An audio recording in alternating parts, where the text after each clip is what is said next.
This is Philip. He's learning disabled, and out of the blue he's facing huge cuts to his care.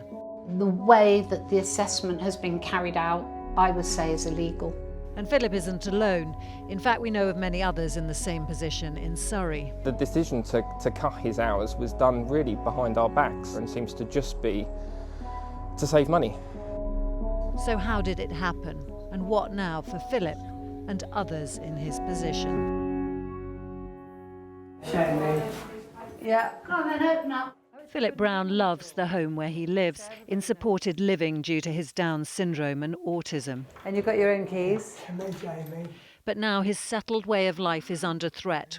But this is a nice place to live. Yeah? With Surrey County Council proposing huge cuts to his care. Who's this, Phil? My nan. Your nan? For his mother, Linda, it's devastating. It's just very, very tearful. I mean, I've had to battle for Philip an awful lot in his life and for our family as a whole. And you just think, my God, where do I go from here? I can't have this. Take it off. That's it. The council is planning to cut Philip's hours of support by 2/3 Will you get that one, Phil? after they reassessed his needs without his mother present, having failed to carry out a mental capacity assessment to establish whether he had the ability to understand what was happening. That might be a bit heavy.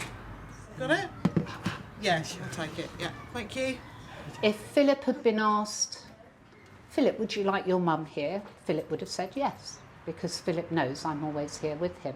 We understand him, and we could have at least put it in a way that Philip might understand.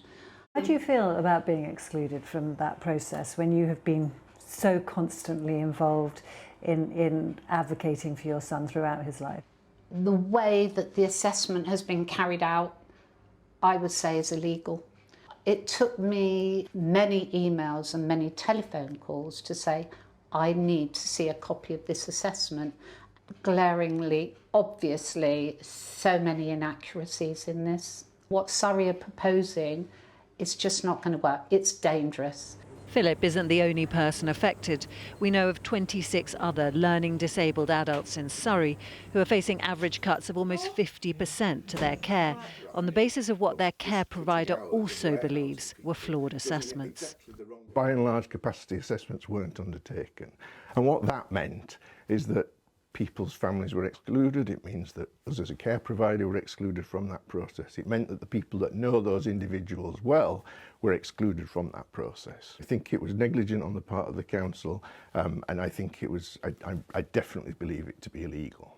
And can you just set out for me the impact of cuts on that sort of level would have? We want to support people to live a life. We want people to be out there in the community, building relationships, getting jobs, finding love, you know. None of that happens. Everything gets distilled back into the premises. And that's kind of akin to a really old style of care and support. That's almost going back to long-stay institutions where we're just warehousing people because it's cheap to warehouse people. It's a prospect that's facing Matthew Fairmanor, We're making toast and cheese. who's also learning disabled and was reassessed without his brother Andrew being there. Very good, thank you, Michael. I don't think his capacity was fully considered because he can't read or write. He can't really communicate his needs properly, so he needs more support at the meeting. And I don't know what happened to that, the assessment when it was written up, because it wasn't given to me and it wasn't given to Peak 15, and it couldn't have been given to Matthew because he couldn't understand it. So the decision to cut his hours was done really behind our backs, and it wasn't transparent at all. And I think it's quite unfair and seems to just be to save money at the expense of some of the most vulnerable people in Surrey's care. Right, what would you like to have for your lunch? We've looked at Surrey County Council's accounts where they make clear their intention to save £2.2 million on their spending on supported living, leaving families like Philip's struggling to countenance the future. How would you even start to tell him that the life he's known and everything he relies on is being taken away? I don't think he would understand that. I mean, even if Surrey came in and said, look, we need to do this, I don't Philip would not comprehend that. He would know people were disappearing from his life, and why are people no longer wanting to be with me and work with me and do things with me? All that would stop. Can you imagine? None of us can live like that. So, Rom, you've spent the last year looking at problems with these mental capacity assessments. Is anything going to change? Well, Charlene, the government has been promising to look at tightening the law on this. You may remember we reported on the case of Fiona Laskaris, whose son Christopher was tragically killed after he was not given the mental capacity assessment that would have led to him having greater support.